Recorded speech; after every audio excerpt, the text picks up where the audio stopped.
Ladies and gentlemen, hear me when I say this. Riches are not something you pursue. Riches are something you attract by who you become. You don't get rich by accident. You get rich by design. You don't wait for your circumstances to change.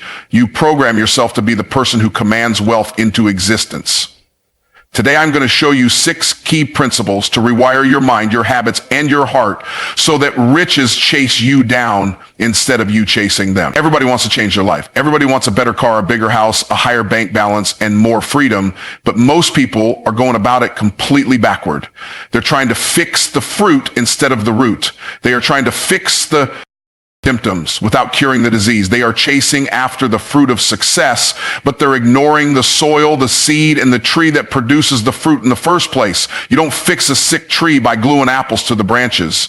You don't fix a diseased tree by spray painting the leaves green. That's what the world teaches you to do. Polish the outside, perform the part, pretend you're successful while you're struggling inside, but you can't fake fruit. If the tree is bad, the fruit will be bad. If the root is rotten, no matter what you hang on the outside, it's going to wither and die eventually. The root is your mindset. The root is your beliefs. The root is your identity. The root is the part of you that no one can see, but everyone can feel.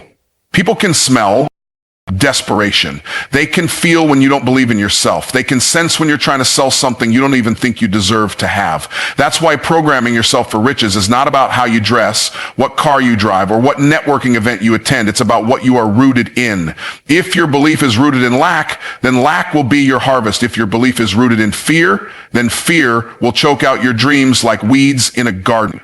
Your belief is rooted in I'm not good enough, then you'll find yourself subconsciously sabotaging every blessing that tries to show up in your life. You'll push away opportunities. You'll procrastinate on ideas. You'll say no to doors God himself is trying to open for you. Because your roots are contaminated with lies you accepted a long time ago. Real transformation begins when you dig down and rip up the old roots. When you stop patching up the fruit and you start asking yourself the real questions. What do I really believe about money? What do I believe about wealth?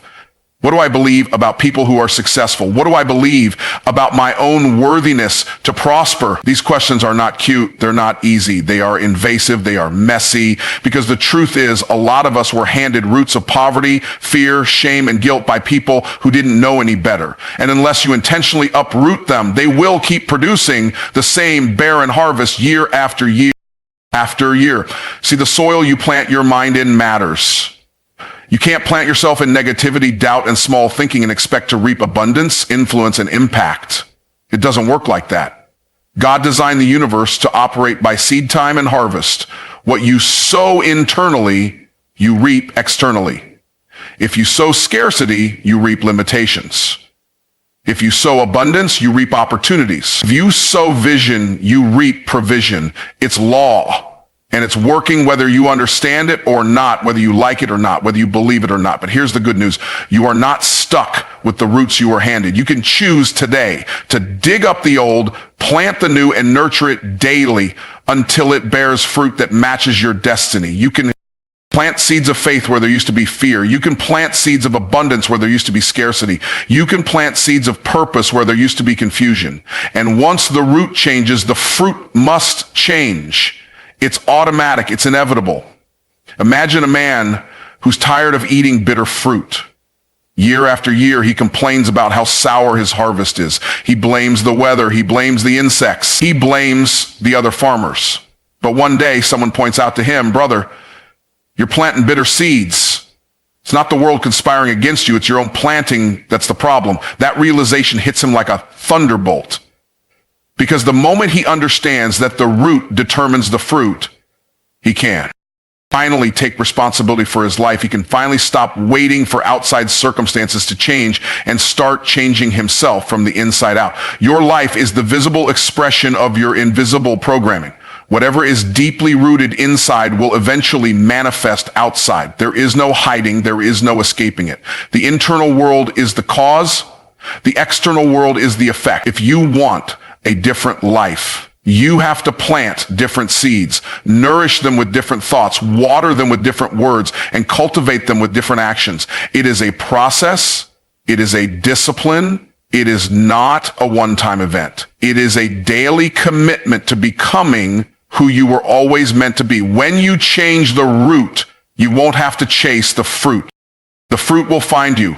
The right people will find you. The right opportunities will find you. The resources you need will find you. It's not magic. It's not mystery.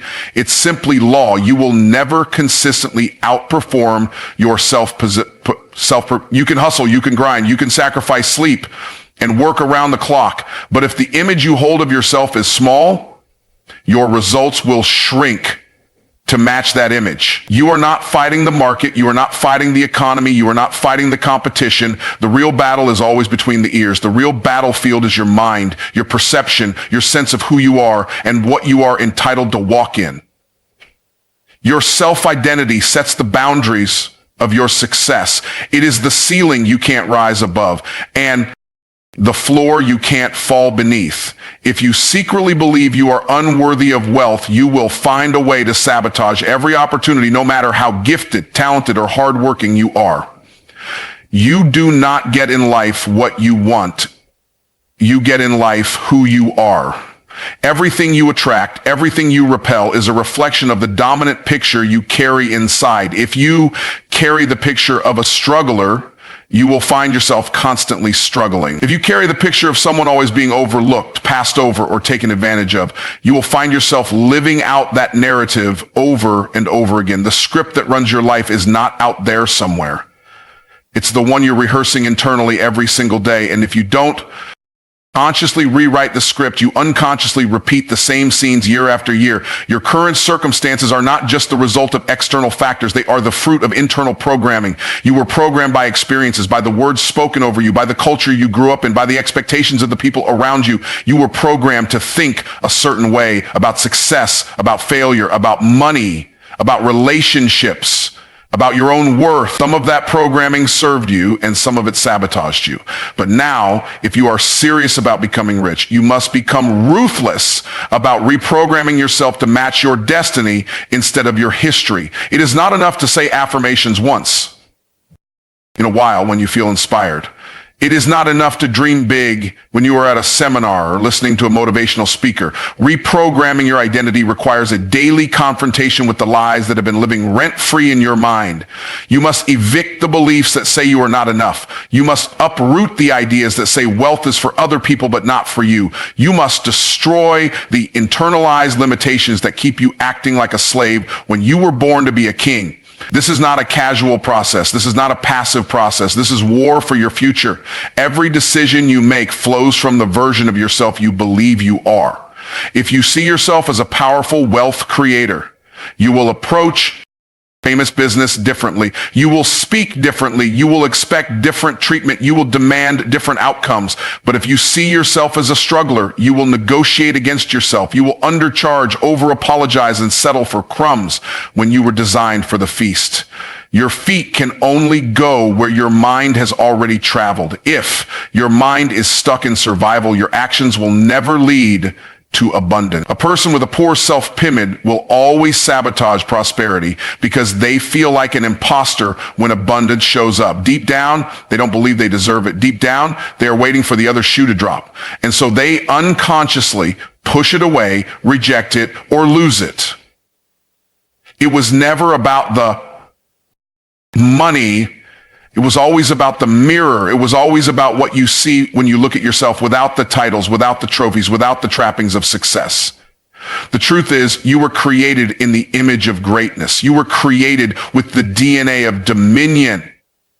But the world taught you to shrink, to bow, to settle, to apologize for wanting more. You must return to your original design. You must remember who you were before life told you who you could not be. The blueprint for wealth is already inside you, but it has been buried under layers of fear, doubt, guilt, and shame. Excavating it requires boldness. It requires faith. It requires you to stop identifying with your mistakes and start identifying with your mission. When you upgrade your self-identity, you upgrade your standards, you upgrade your associations, you upgrade your conversations, you upgrade your investments. You no longer entertain relationships that drain you. You no longer tolerate environments that suffocate your vision. You no longer waste time defending your dreams to people who were never assigned to understand them. You move differently because you know you are different. You lead your life instead of living on accident. Most people live reacting to circumstances. They wait for validation. They wait for permission. They wait for a sign. But a person with a rich self-identity doesn't wait for the world to tell them they're valuable. They show up carrying value. They show up as the answer to a problem. They show up with solutions, with strategies, with certainty.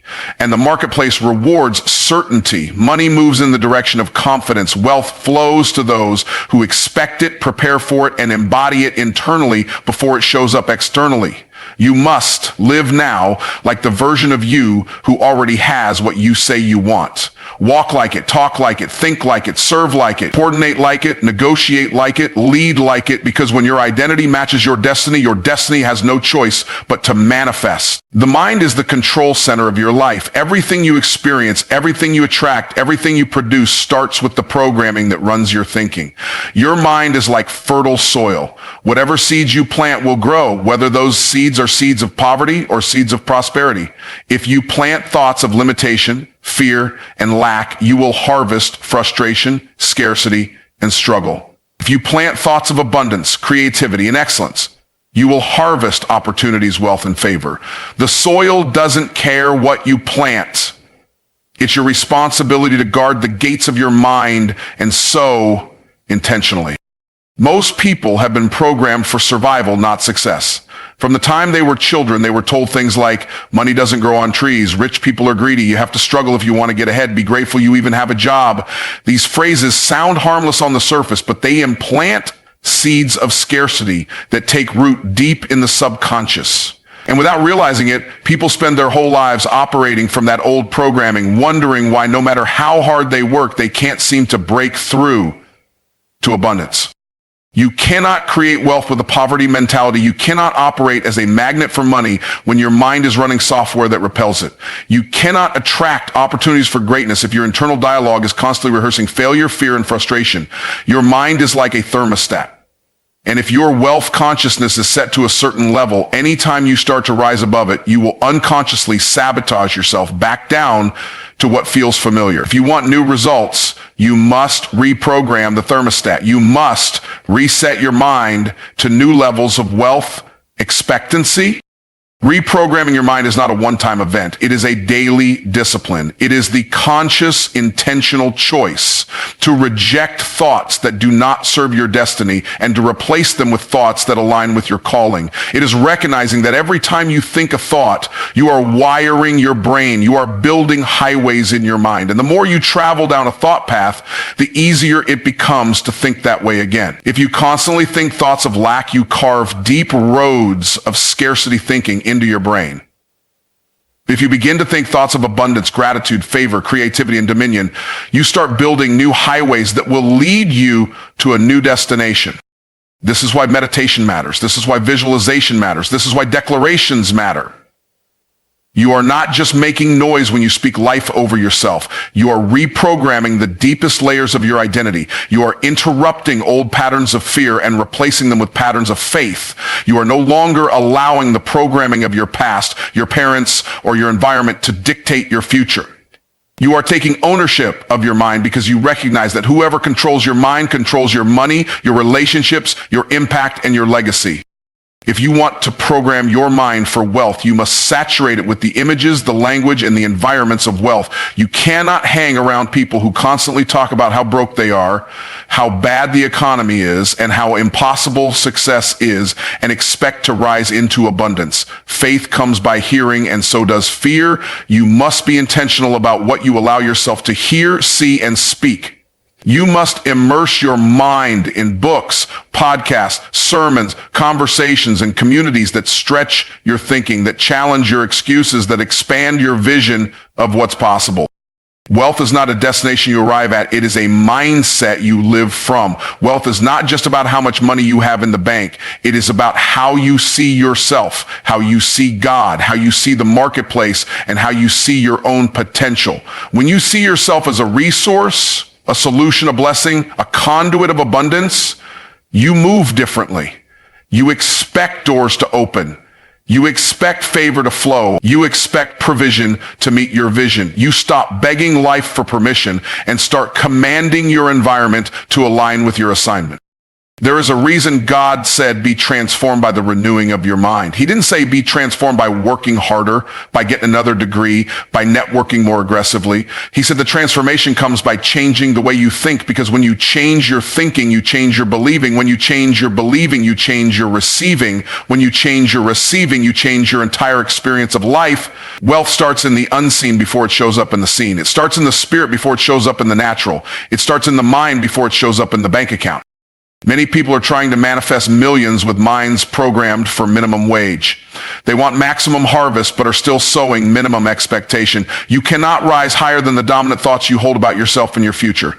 Every thought carries power. Every thought carries creative energy. Every thought moves you closer to or farther away from your destiny. There is no neutral thinking. You are either programming yourself for wealth or programming yourself for want. Every thought is a seed, and every seed has a harvest.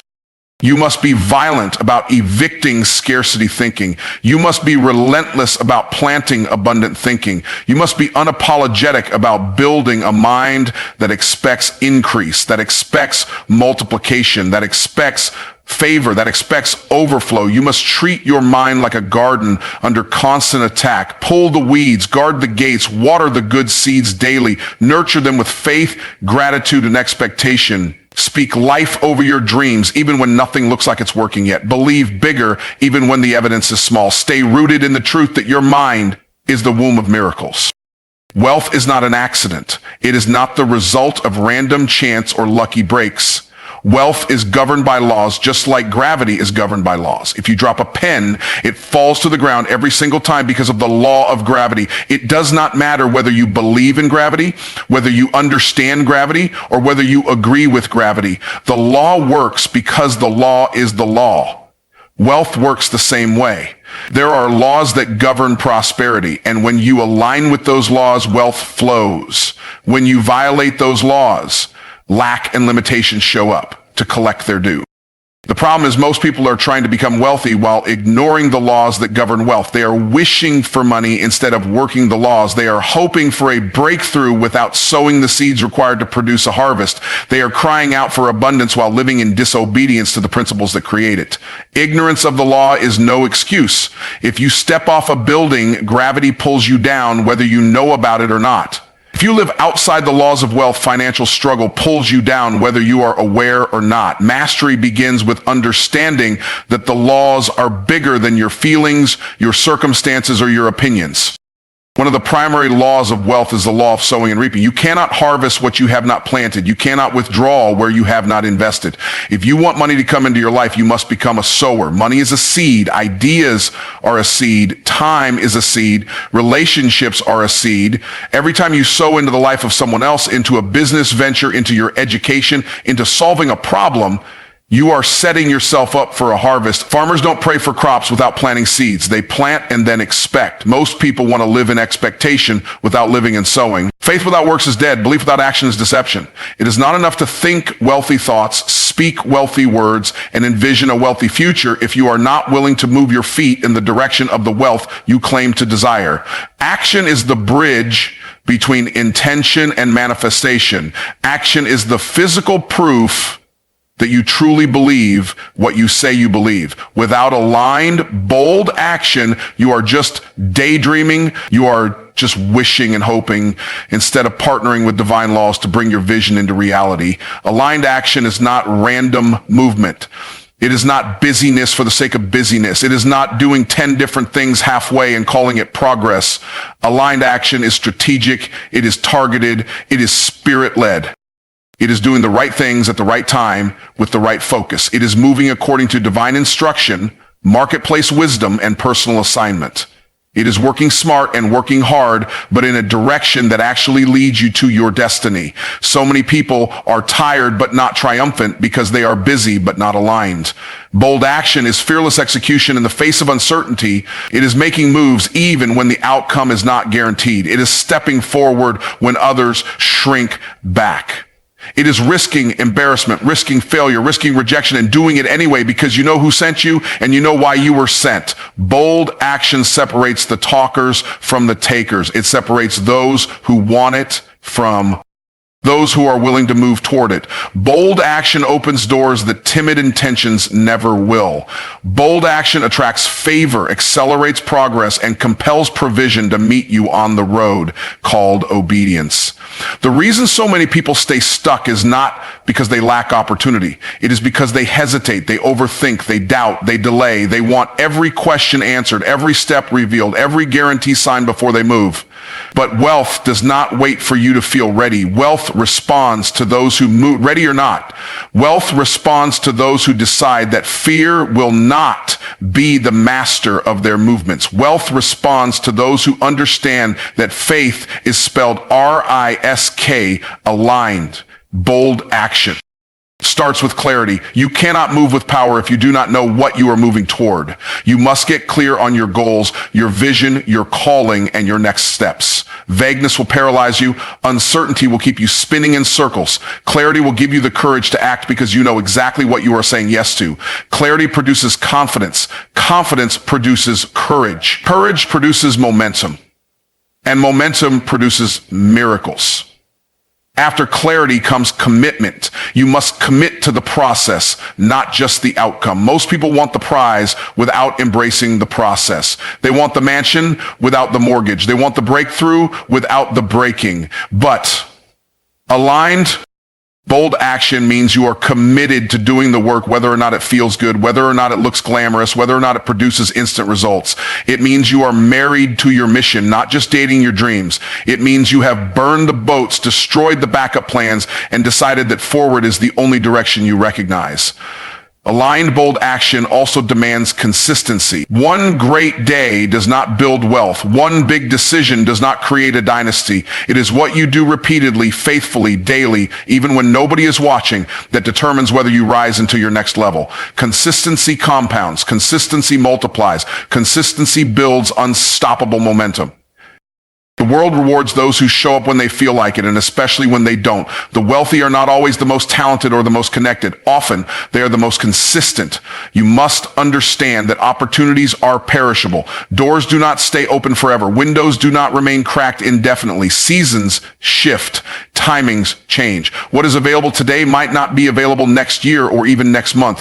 When opportunity knocks, you must be willing to answer without hesitation. When the divine nudge comes, you must be willing to move without needing all the details. Delayed obedience is disobedience. Half-hearted action is no action. You cannot harvest in a season you refused to sow. You cannot prosper from a door you refuse to walk through. Aligned, bold action is fueled by belief. Not just belief in yourself, but belief in the God who sent you, belief in the assignment you carry, belief in the impact you were designed to make. Doubt produces double-mindedness, and a double-minded man is unstable in all his ways. You cannot take bold action while simultaneously second-guessing your worth, your vision, and your voice. You must believe that you are equipped for every good work. You must believe that provision is already prepared. You must believe that favor surrounds you like a shield. You must believe that even if you stumble, grace will catch you, wisdom will correct you, and momentum will carry you aligned. Bold action will always require leaving your comfort zone. You cannot grow and stay comfortable at the same time. Wealthy territory is outside the borders of your current comfort. You must be willing to do uncomfortable things, to have uncomfortable conversations, to make uncomfortable investments, to stretch in uncomfortable directions if you want to access the next level. Comfort zones are prisons disguised as peace. If you are serious about wealth, you must decide that growth is your new comfort, that expansion is your new normal, that elevation is your new environment. Aligned, bold action demands you build before you see. Most people wait to see before they build. They wait for the customers before they launch the product. They wait for the applause before they write the book. They wait for the guaranteed income before they start the business. But kingdom wealth operates differently. You move by faith, not by sight. You move first and the fruit shows up later. You build the ark before it rains. You prepare the field before it's harvest time. You plant the seeds before you see the sprouts. Aligned, bold action requires trusting the process even when the promise feels distant.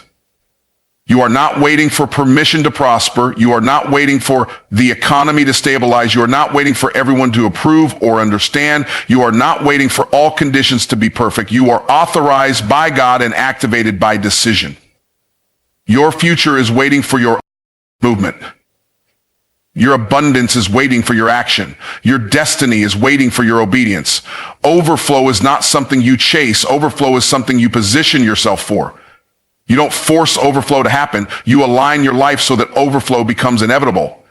You prepare yourself, you posture yourself, you plant yourself in the right soil, and then overflow finds you. Most people are trying to manufacture abundance through stress, hustle, and striving. But overflow is a supernatural phenomenon that happens when you are rooted in the right principles, connected to the right source, and moving in the right direction. Staying positioned for overflow begins with your mindset. You cannot experience on the outside what you have not first established on the inside. If your mind is cluttered with fear, scarcity, lack, and limitation, you will repel the very abundance you claim to want. You must have a mind that expects increase, a mind that anticipates blessing, a mind that is conditioned to receive. The mind must be renewed daily, not just once. You must marinate your thoughts in abundance so deeply that overflow becomes your default expectation instead of struggle. Your heart posture also matters. Bitterness, envy, resentment, unforgiveness, and jealousy are toxins that block the flow of wealth. You cannot live in overflow while carrying offenses and grudges. You cannot access abundance while harboring negativity against others who have what you say you want. What you celebrate, you attract. What you resent, you repel. If you cannot rejoice in someone else's blessing, you are not yet ready for your own. Staying positioned for overflow means keeping your heart pure, your motives clean, and your spirit light. It means forgiving quickly, blessing freely, and loving unconditionally. You must also stay connected to your divine source. Overflow does not originate from the marketplace. Institutes. It does not originate from the economy. It does not originate from clients, contracts, or customers. Those are just channels. God is the source. When you stay plugged into the source, the channels can shift, but your supply never runs dry. When you honor the source, overflow becomes your portion.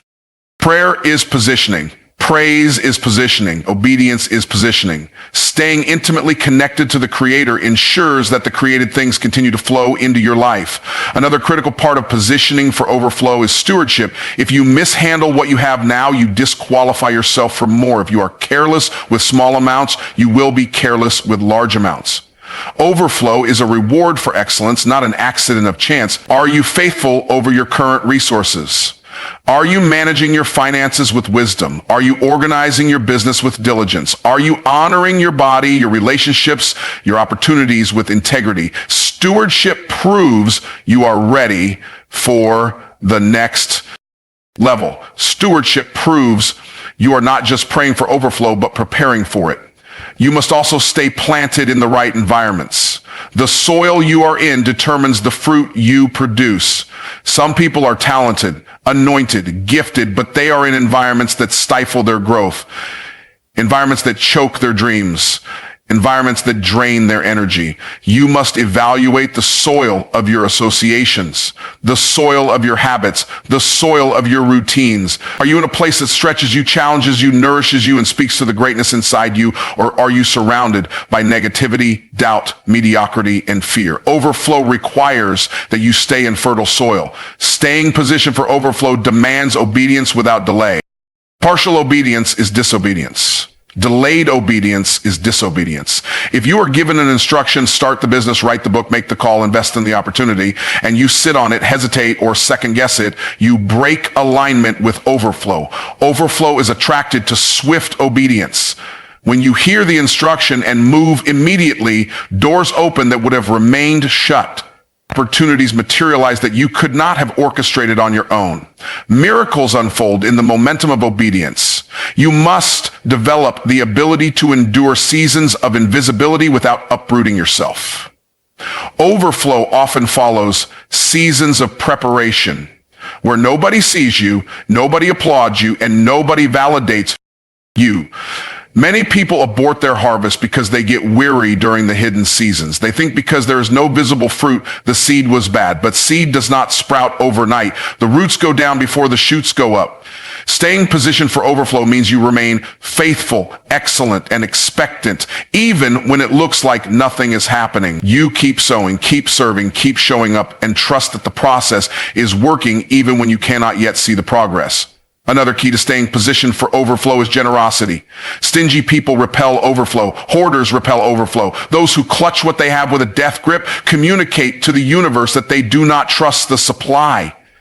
Generous people understand that giving is not losing. Giving is sowing. Giving is expanding capacity. Giving keeps the river of abundance flowing through their lives. Every time you release something from your hand, you make room for something greater. Every act of generosity is a seed that multiplies beyond what you could imagine. Overflow is reserved for those who have proven they will not dam up the river, but will allow it to bless others as it blesses them. Staying positioned for overflow means refusing to be moved by external circumstances. Markets go up and down. Economies fluctuate. Industries shift. But overflow is not subject to natural conditions. It is governed by supernatural laws. If you allow fear, bad news, or shifting trends to move you, you step out of position. You must be like a tree planted by the rivers of water, unshakable, unmovable, always abounding. Your source does not dry up because of a bad report. Your harvest is not canceled because of a temporary drought. When you are positioned properly, overflow becomes inevitable regardless of what is happening externally. Ultimately, staying positioned for overflow is a daily decision, is the choice to align your mind, heart, habits, and actions with the laws of abundance. It is a refusal to be distracted, discouraged, or derailed by temporary conditions. It is a steadfast commitment to walk by faith, sow in faith, serve in faith, give in faith, and expect in faith. Positioning is not passive. It is proactive. It is intentional. It is a lifestyle of preparation for what you have already been promised.